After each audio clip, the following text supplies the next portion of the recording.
எபிரேயர் 6ஆம் அதிகாரம் 17வது வசனம் படிக்கலாம், சேர்ந்து படிக்கலாம். அது போல சொல்லுங்க, அந்த படி. எந்த படி? எது போல? அவர் பேர்ல சத்தியம் பண்ணி ஆபிரகாம் சொன்னார்ல, என்னை விட பெரியவன் இல்ல, நான் என் பேர்ல ஆணையிட்டு சொல்றேன், நான் எதை சொன்னேன்னா அதை நிறைவேற்றுவேன். உனக்கு குழந்தை இல்லை நீ நினைக்கிற, ஆனா வானத்து நட்சத்திரம் போல உன் சந்ததி நான் பெருக பண்ணுவேன். எப்படி நான் சொன்னேன்னா அதே போல உங்களுக்கு ஒரு சுய தேசத்தை கொடுப்பேன்னு சொன்னேன். அத போல அந்தபடி தேவனும் வாக்குத்தத்தம் பண்ணப்பட்டவைகளை நீங்கள் பெற்றுக்கொள்ளும்படி தமது ஆலோசனை மாறாத நிச்சயத்தை பரிபூர்ணமாய் உனக்கும் எனக்கும் காட்டும்படி அவர் விருப்பம் உள்ளவராய் ஒரு சத்தியத்தினாலே உறுதிப்படுத்தினார். 18வது வசனம், நமக்கு முன் வைக்கப்பட்ட அந்த நம்பிக்கையை பற்றிக் கொள்ளும்படி அடைக்கலமாய் ஓடி வந்த நமக்கு. எத்தனை பேர் இயேசுவை நம்பி அடைக்கலமா ஓடி வந்தீங்க? இல்ல நல்லா கையை உயர்த்தி காட்டுங்க பார்க்கலாம்.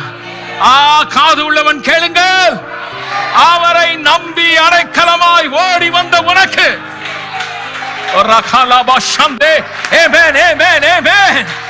மகளே, கண்ணீரில் வாழ்கிறாயா? மகனே, கைவிடப்பட்ட நிலைமையில் இருக்கிறாயா? கொடிய வியாதி உன் சரீரத்தை தாக்கி கொண்டிருக்கிறதா? மன உளைச்சலோ வேதனையோ கண்ணீரோ எப்படி இருந்தாலும் அவரை நம்பி அடைக்கலமாய் ஓடி வந்த உனக்கு அன்றைக்கு எப்படி 2 மாறாத விசேஷங்கள் சொல்லப்பட்டதோ அதே போல அந்த மாறாத 2 விசேஷம் என்ன? தம் பேர்ல சத்தியம் பண்ணி வாக்குத்தத்தம் சொன்னார். அதே போல தனது பேர்ல சத்தியம் பண்ணி உனக்கும் வாக்குத்தத்தம் பண்ணி குதில் இருக்கிறான். அடைக்கலமா நம்பி ஓடி வந்த உங்களுக்கு 2 மாறாத விசேஷம் நிறைந்த ஆறுதல் உண்டாகும்படி எவ்வளவேனும் பொய்யே சொல்லாத ஒரு தேவன். ஓ glory, glory, glory, மகிமை மகிமை. நல்லா கைகளை தட்டி தேவனை துதிப்போம். கொஞ்சம் கூட போய் சொல்ல மாட்டாரு. உனக்கு ஜெபம் பண்ணும்போது வீட்டுல வந்து ஒருத்தன் போய் பேசி போயிருக்கான், மந்திரம் வச்சிட்டான். உங்க வீட்டுல யாரோ ஒருத்தர் போய் சொல்றாங்க, உங்க வீட்டுல செத்தாவி இருக்குன்னு.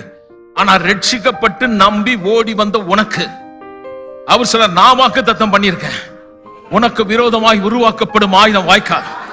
என்ன நம்பி அடைக்கலமா ஓடி வந்த உனக்கு நான் வாக்குத்தத்தம் பண்ணியிருக்கேன். கடன் வாங்க மாட்டேன், அநேக ஜாதிகளுக்கு நீ கடன் கொடுப்ப.